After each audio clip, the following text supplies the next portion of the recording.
बोलो बेबो लक्ष्मी माता की जय। मेरी माँ लक्ष्मी की जय। विष्णु लक्ष्मी की जय। अपने अपने माता पिता की जय। अपने अपने गुरुदेव महाराज की जय। बच्चों, ये बेबो लक्ष्मी का जो कहानियाँ थोड़ी सी रह गई थी, इस वास्ते मैंने थोड़ी सी कहानी छोड़ दी थी, क्योंकि कहानी मैंने बीच में आके मुझे याद पड़ा कि कहानी का जो व्रत करते हैं उसका सही विधि से व्रत करो तो आपका मनोकामना जरूर पूर्ण होगा। जैसे हमारे गुरु ने बताया था व्रत करना, वैसे ही आज मैं आप लोगों को बता रही हूँ कि कैसे व्रत किया जाता है। तो आप बृहस्पतिवार के दिन 2 नारियल लेके आओ। 2 नारियल लाने के बाद उसमें तिलक करो। दोपहर को लाना है, या सुबह लिया या दोपहर को लिया नारियल, लेकिन सायंकाल करना है इसको, जिस टाइम सूर्य देव अस्त होते हैं उस टाइम करना है। तो आप लंबा तिलक करो, उसमें मूली का तागा बांधो और एक लाल जो चुन्नी, देवी वाली चुन्नी आती है, 10 रुपये का आता है, वो रखो। आप फिर इसके बाद एक पाटा लो। पाटा लेके दोनों नारियल रखो। दोनों नारियल रखने के बाद आप आसन बिछाओ, आसन में बैठो। आसन में बैठ के अपने हृदय से जो भी आपके मनोकामना हो, जैसे किसी चीज़ के वास्ते भी, आपको संतान नहीं हो रही हो, आप पढ़ाई के वास्ते कर रहे हो, आप नौकरी के वास्ते कर रहे हो, आप व्यापार के वास्ते कर रहे हो, आपके बच्चे गलत चल गए हैं तो अच्छाई के वास्ते कर रहे हो, तो जो भी आपके मन में हो वो नारियल को दोनों हाथों से, नारियल को दोनों नारियल रखो दोनों हाथों में और माथे से लगा के, और अपने मन में, जीभ को बिल्कुल पलटना नहीं है बच्चों, मन में बोलना है कि हे मेरी माँ बेबो लक्ष्मी, मैं आपका 11 व्रत रखती हूँ, 21 रखती हूँ, 7 रखती हूँ। आप मानता करो माँ से कि मैं इतना व्रत आपका श्रद्धा के साथ रखूँगी और आप मेरा ये काम माँ आपको करना है, आप मेरा मनोकामना पूर्ण करो। फिर इसके बाद दूसरे दिन सवेरे उठो, नहाओ धो, आप साफ कपड़ा पहनो, और उस दिन किसी की भी बुराई और किसी की चुगली ना सुनो ना करो। 24 घंटा आपके हृदय में जय माँ वैभव लक्ष्मी, जय माँ वैभव लक्ष्मी, जय माँ वैभव लक्ष्मी, 1 घंटा में 2 घंटा में याद दिलाते रहो मेरी माँ शक्ति, मैंने आपके इस काम के वास्ते व्रत श्रद्धा से किया है माँ, आप मेरी मनोकामना पूर्ण करना। आप किसी की कहीं पे भी कोई बुराई होती हो वहाँ से उठ के आ जाओ, किसी की बुराई नहीं करना, पति से लड़ाई, खासकर पति से लड़ाई नहीं करना, और सास ससुर से लड़ाई नहीं करना उस दिन, क्योंकि ये 3 चीज़ बहुत माने रखते हैं इस व्रत में। अगर आपने व्रत किया और अपने पति से लड़ाई कर लिया तो वो व्रत आपका असफल हो गया बेटा, वो व्रत सफल नहीं होगा। आप अपने पति से और सास ससुर से लड़ाई मत करो। आप देख लेना बच्चों, आपने 3 महीने का व्रत किया है, 11 किया है, 21 किया है, 7 किया है, आपके होते होते कंप्लीट माता रानी आपकी मनोकामना पूर्ण करेगी। क्योंकि तीसरे या चौथा व्रत में माँ पर्चा देना स्टार्ट कर देती है, अगर आप श्रद्धा से व्रत करो। हाँ, अगर व्रत करते हो और किसी की बुराइयां सुन रहे हो और चुगली सुन रहे हो तो माता रानी आपकी नहीं सुनेगी बच्चों। फिर ये व्रत करने का कोई मतलब नहीं होता, क्योंकि जो व्रत होता है वो हृदय से होता है, दिल से होता है, अपने आत्मा साफ करके होता है। ये नहीं कि आपने व्रत रख लिया और आपने सासू ससुरे का चुगली सुनना स्टार्ट कर दिया, तो बच्चों फिर आप व्रत मत करना। और अगर आप सच्चे दिल से व्रत करते हो तो बच्चों देख लेना, आप चाहे नौकरी के वास्ते, कारोबार के वास्ते करके देखो बच्चों, आपका मनोकामना पूर्ण होगा। क्योंकि मैंने जीवन में 3 या 4 व्रत करा है, मैंने, मेरे माता शक्ति ने तीनों चारों कंप्लीट व्रत का मनोकामना मुझे दिया है और पूर्ण किया है। क्योंकि हम बहुत गरीब थे तो हमने काम के वास्ते व्रत किया था, मैंने, माँ ने काम चलाया, लड़की की शादी के वास्ते किया था, फिर लड़की की शादी भी की, बहन की लड़की थी उसकी लड़की के वास्ते मैंने व्रत रखा था, अच्छा परिवार मिला है। आप करके देखना बच्चों। ये नहीं कि आपकी लड़की की शादी है तो आपकी लड़की करेगी, नहीं, माँ रख सकती है व्रत। जब मैं अपनी बहन की लड़की का व्रत कर सकती हूँ और मनोकामना मेरा पूर्ण हुआ बच्चों। मेरा तो आप सच्ची पूछो तो 5वें व्रत में रिश्ता पक्का हो गया था मेरी बहन की गुड़िया का।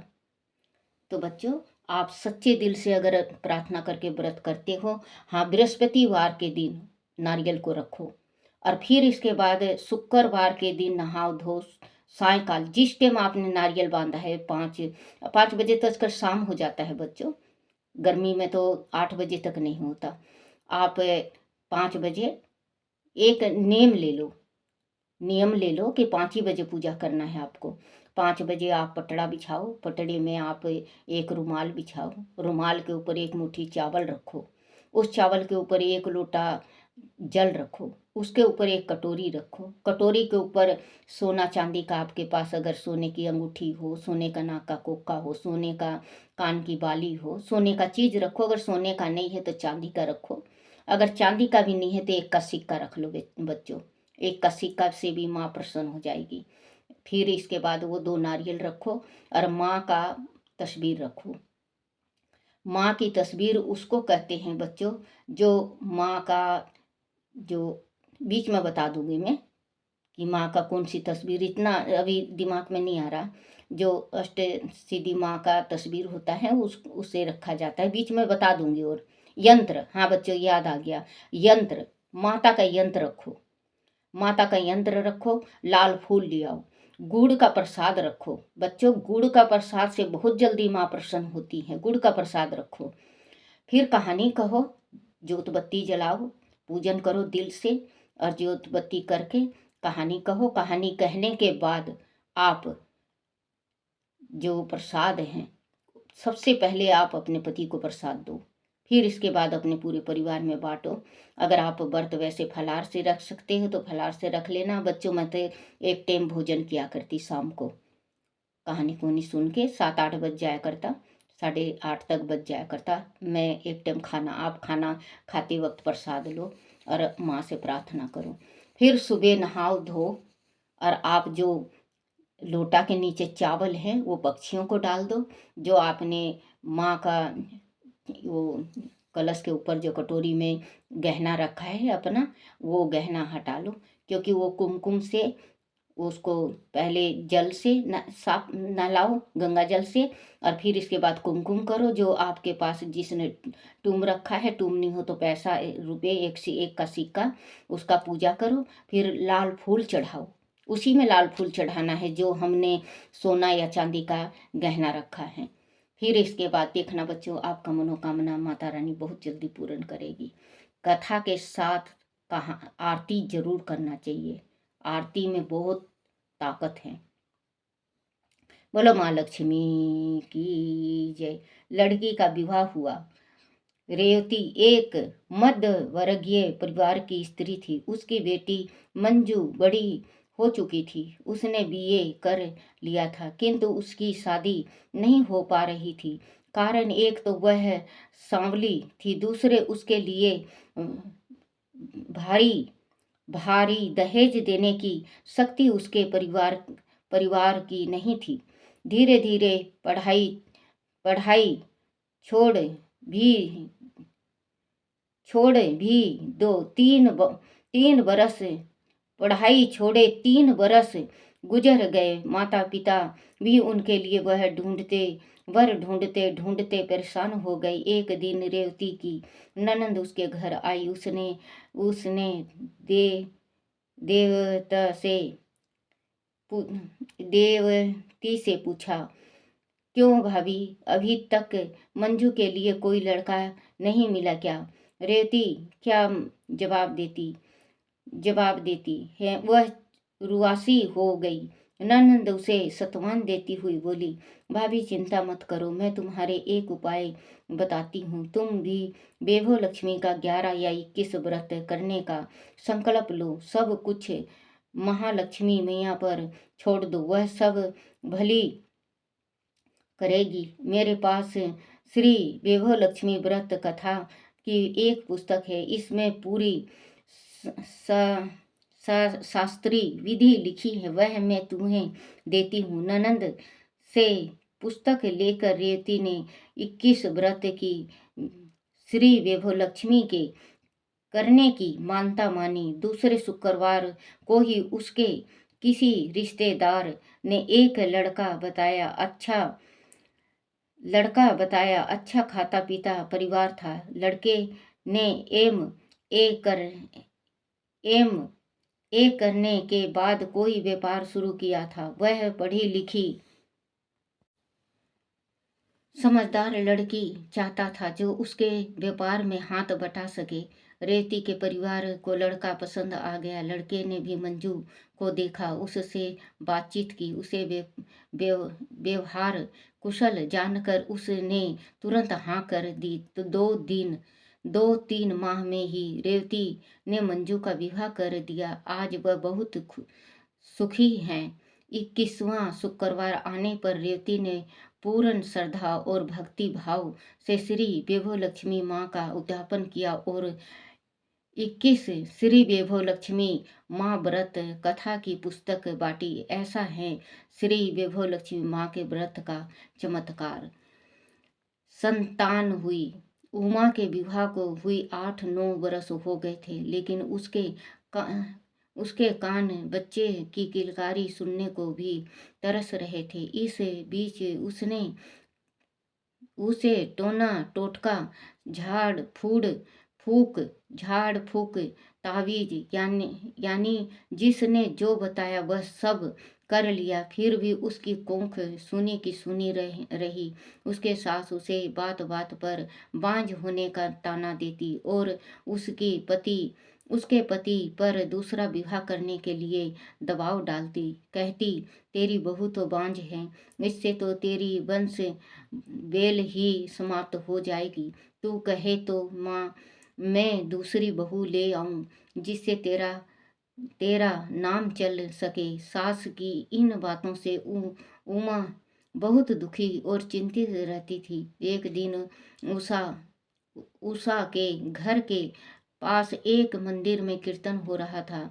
उषा भी कीर्तन में गई हुई थी, पर उसका मन कीर्तन में नहीं लग रहा था। उसके पास बैठी एक वृद्धा ने उसकी स्थिति देख उसकी परेशानी का कारण पूछा। उसके बताने पर वृद्धा बोली, बेटी तुम वैभवलक्ष्मी माँ की 11 या 21 व्रत करो, माँ लक्ष्मी मनोकामना अवश्य पूर्ण करेगी। उमा ने बाजार से वैभवलक्ष्मी व्रत कथा की पुस्तक खरीदी और फिर 21 व्रत करने का संकल्प किया। एक दिन भगवती वैभवलक्ष्मी की प्रेरणा से वह अस्पताल गई। वहाँ की बड़ी डॉक्टरनी ने उसकी विशेष जांच पड़ताल की। फिर उन्होंने उसके पति को बुलाकर उसका भी पूर्ण डॉक्टरी मुआयना किया और फिर चेकअप किया। फिर दोनों का 3 माह तक नियमित इलाज चला।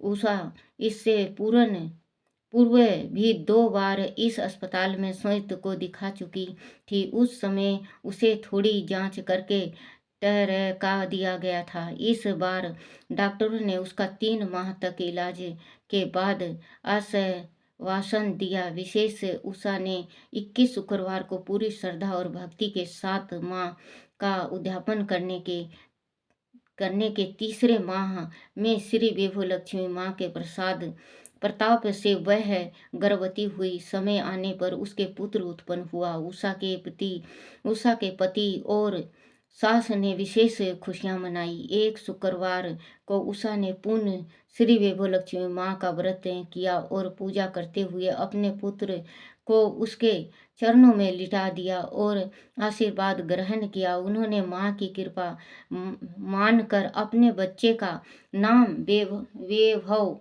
सिंह रखा। जैसी माँ ने उषा पर कृपा की वैसे ही सब पर करें। बोलो माँ लक्ष्मी की जय। अच्छी नौकरी प्राप्त हुई। अच्छी नौकरी प्राप्त हुई। कमला के पुत्र गाजेंद्र ने जब MSc अच्छे नंबर से पास की तो सारे घर में खुशियां छा गई। अब गजेंद्र ने नौकरी के लिए भागा दौड़ शुरू कर दी। रोजगार का कार्यालय में भी नाम लिख दिया। आशा थी कि अच्छे नंबरों से MSc पास की है, अंत कहीं ना कहीं नौकरी मिल ही जाएगी, पर उसकी कहीं सिफारिश नहीं थी और ना ही किसी को रिश्वत देने के लिए धन ही था। गाजेंद्र को नौकरी ढूंढते ढूंढते 1 वर्ष से अधिक हो गया, पर अभी तक कोई नौकरी न मिली थी। किसी किसी की समझ में नहीं आ रहा था कि क्या करे क्या ना करे। तभी कमला ने किसी पड़ोसन से विभो लक्ष्मी व्रत कथा के बारे में सुना। उसने माँ के 11 व्रत का संकल्प लिया और पड़ोसन से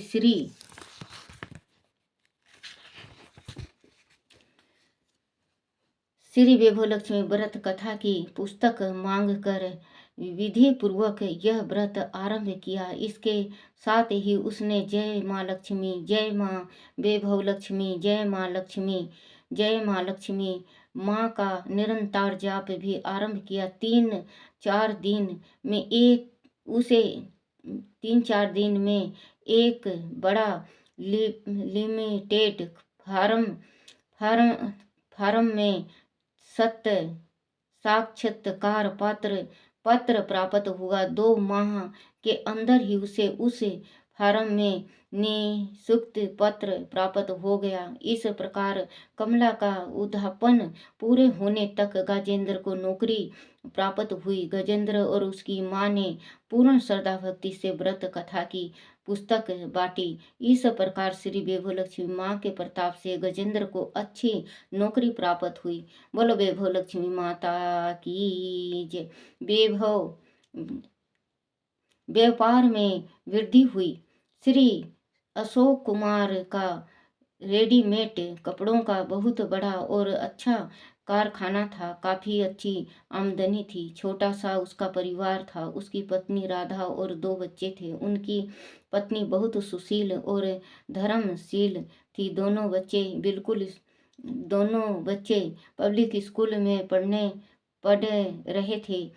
अचानक अशोक का भाग धोखा दे गया। एक दिन रात को जब कारखाना बंद था, उसमें बिजली के शॉर्ट सर्किट से आग लग गई।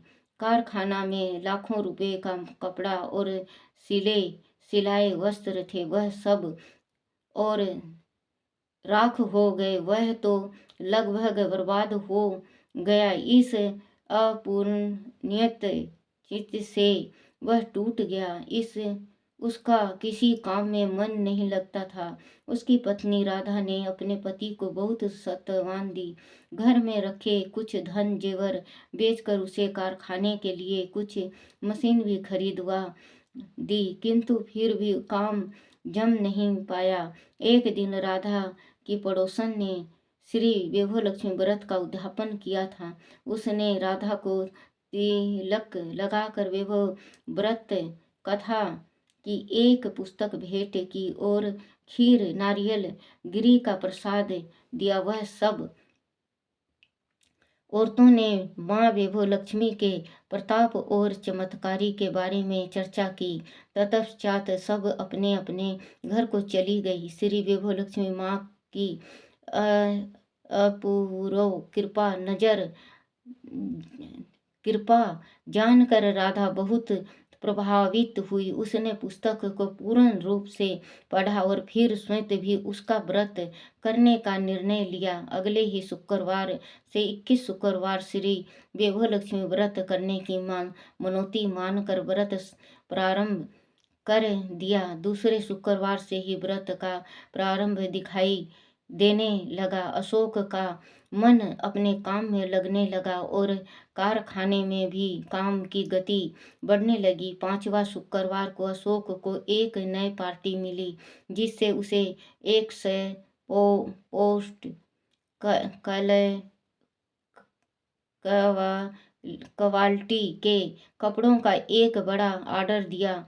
इस काम में बचत दूसरे कामों से अच्छी थी। इस प्रकार 21 शुक्रवार बीतने तक उसका व्यापार पहले से भी अधिक उन्नति कर गया। अशोक पूरे आत्मा विश्वास, मेहनत और लगन से अपने कारोबार को संभालने लगा था। राधा ने 21वां शुक्रवार को पूरे विधि विधान और श्रद्धा भक्ति से श्री वैभव लक्ष्मी माँ के व्रत का उद्यापन किया और 101 पुस्तक श्री वैभव लक्ष्मी व्रत कथा की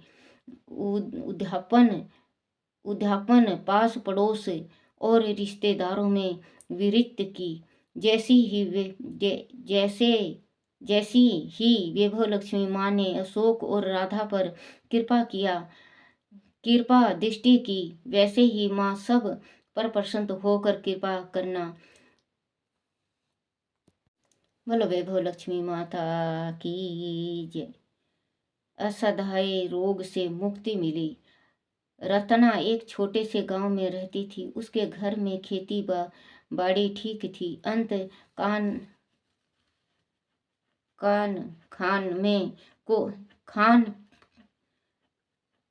में कोई कमी नहीं थी। घर में 2 गाय और 1 भैंस थी। अंत घी दूध की भी कोई कमी नहीं थी। रत्ना के 1 पुत्र और 2 पुत्रियां थी। उसका पुत्र जब 11 वर्ष का था तब उसे किसी बीमारी ने घेर लिया। उसे पड़ोस के गांव के एक वैद्य को दिखाया गया। कई दिन के इलाज के बाद भी स्थिति सुधरने के बजाय बिगड़ती गई। इस बीच झाड़ फूक और ऊपरी हवा के लिए ओझा को भी दिखाया गया, कहीं भी लाभ नहीं हुआ। हार कर निकट के शहर में एक डॉक्टर को दिखाया गया। डॉक्टर ने भी कई दिन दवाई बदल कर दी, पर उससे भी कोई विशेष अंतर दिखाई नहीं दिया। एक दिन रत्ना और उसका पति अपने पुत्र को जब शहर लेकर जा रहे थे तो रास्ते में उन्हें एक स्त्री मिली। स्त्री को बच्चे की दयनीय हालत देखकर बहुत दया आई। रत्ना ने जब बताया कि इस पर कोई दवाई असर नहीं कर रही है तो औरत ने कहा कि बहन, अगर तू मानो तो मैं एक उपाय बताऊं। रत्ना बोली, बहन, मेरा तो यही एकमात्र पुत्र है, इसके लिए मैं भारी से भारी कष्ट उठाने को तैयार हूँ। बहन, स्त्री बोली, बहन, भारी तो नहीं, बहुत सरल सा उपाय है। तुम भगवती माँ वैभव लक्ष्मी के 11 या 21 शुक्रवार का व्रत करने की मानता मानो। इसके व्रत कथा की पुस्तक बाजार में मिलती है। उसमें व्रत का उद्यापन की सब विधि है। मुझे पूरा विश्वास है कि माँ भगवती वैभव लक्ष्मी इसे अवश्य अच्छा करेगी। रत्ना ने उसी समय श्री वैभव लक्ष्मी माँ के 11 व्रत करने की मनता मानी। शहर में जाकर उसने पहले श्री वैभव लक्ष्मी व्रत कथा की पुस्तक खरीदी। फिर वह डॉक्टर के पास पहुंची। डॉक्टर ने वही वाली दवाई 2 दिन के लिए और दे दी। इस दवाई से पहले थोड़ा सा भी फर्क नहीं आया था, किंतु अब पहली खुराक लेते ही आराम दिखाई देने लगा। तो 2 दिन से उसे बहुत फायदा हुआ। डॉक्टर ने जब दवाई आगे दे दी, इस बीच शुक्रवार आने पर रत्ना ने व्रत रखा और पुस्तक में लिखी शास्त्रीय विधि से पूजा की। उसका पुत्र पूर्ण रूप से स्वस्थ हो गया। रत्ना ने श्रद्धा और विश्वास पूर्वक श्री वैभव लक्ष्मी माँ के 11 व्रत पूरे किए और उद्यापन में 21 पुस्तक श्री वैभव लक्ष्मी व्रत कथा की बाटी। बोलो वैभव लक्ष्मी माता की जय। बच्चों, आरती करने के बाद माता का ये महिमा जरूर बोलना चाहिए, अरदास लगाना चाहिए। जहाँ मेहमान की आओ भक्त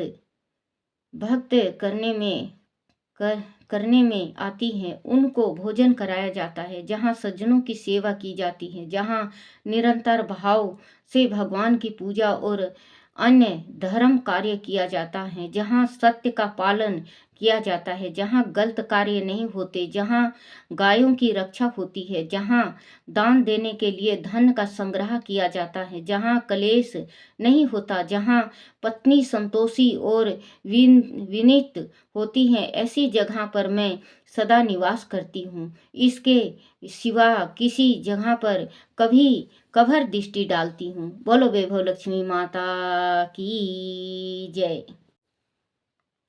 मातु लक्ष्मी करिए कृपा, करो हृदय में वास, मन कामना सिद्ध करियो, पूर्ण पूर्ण हूँ मेरी आस। यही मोर अरदास, हाथ जोड़ विनती करूं, सब विधि करहूं सुकास। जय जय जननी जय जगदम्बिका, सिंधु सुता मैं सुमरु तो ही, ज्ञान बुद्धि विद्या देव मोही। तुम समान नहीं कोई उपकारी, सब विधि पूर्ण वहु आस हमारी। जय जय जय जननी जगदम्बा, सबकी तुम ही हो अवलंबा। तुम ही हो सब घट घट के वासी, विनती यही हमारी खासी। जग जननी जय सिंधु कुमारी, दिन की तुम हो हितकारी। विनय नित्य तुम ही महारानी, कृपा करो जग जननी भवानी। कही विधि स्तुति करूँ तुम्हारी, सुधि लीजिए अपराध विसारी। बोलो माँ लक्ष्मी की जय। जय लक्ष्मी माता मैया जय लक्ष्मी माता, तुमको निस दिन सेवत मैया जी को सदारी। अमत हर विष्णु विधाता, ओम जय लक्ष्मी माता रमा ब्राह्मणी रुद्रानी, कमला तुम ही जग माता मैया तुम ही जग माता। सूर्य चंद्रमा धावत सूर्य चंद्रमा धावत, नारद ऋषि गाता जय लक्ष्मी माता। दुर्ग रूप निरंजनी, सुख संपत्ति दाता मैया सुख संपत्ति दाता। जो कोई तुमको धावत, जो कोई तुमको धावत, रिद्धि सिद्धि धन पाता जय लक्ष्मी माता। तुम बिन यज्ञ न होवे, वस्त्र न कोई पाता मैया वस्त्र न कोई पाता। खाने पान का वैभव, खाने पान का वैभव, सब तुमसे आता। ओम जय लक्ष्मी माता, शुभ गुण सुमंदिर सुंदर, क्षीरोदधि जाता मैया क्षीरोदधि जाता। रतन चतुर्दश तुम बिन, रतन चतुर्दश तुम बिन कोई नहीं पाता। ओम जय लक्ष्मी माता। श्री लक्ष्मी जी की आरती जो कोई नर गाता, मैया प्रेम सहित गाता। उर आनंद अति उपजे, उर आनंद अति उपजे, पाप उतर जाता। ओम जय लक्ष्मी माता। शीतल चार जगत रचाए, शुभ कर्म नरे लाता मैया शुभ कर्म लाता। कमल कुमार मैया, कमल कुमार मैया, शुभ दृष्टि चाहता मैया। जय लक्ष्मी माता जय लक्ष्मी माता मैया जय लक्ष्मी माता। तुमको निस दिन सेवत, तुमको निस दिन सेवत, हर विष्णु विधाता। ओम जय लक्ष्मी माता। बोलो लक्ष्मी माता की जय। एक ये भी बोलना चाहिए बेटा, जो लाल कमल में रहती है, जो पूर्ण कांति वाली हैं, जो सह तेज वाली हैं, जो पूर्ण रूप से लाल हैं, जिसने लाल रंग वस्त्र पहने हैं, जिसने लाल रंग वस्त्र पहने हैं, वो माँ हम सभी की मनोकामना पूर्ण करे। बोलो माँ लक्ष्मी की जय।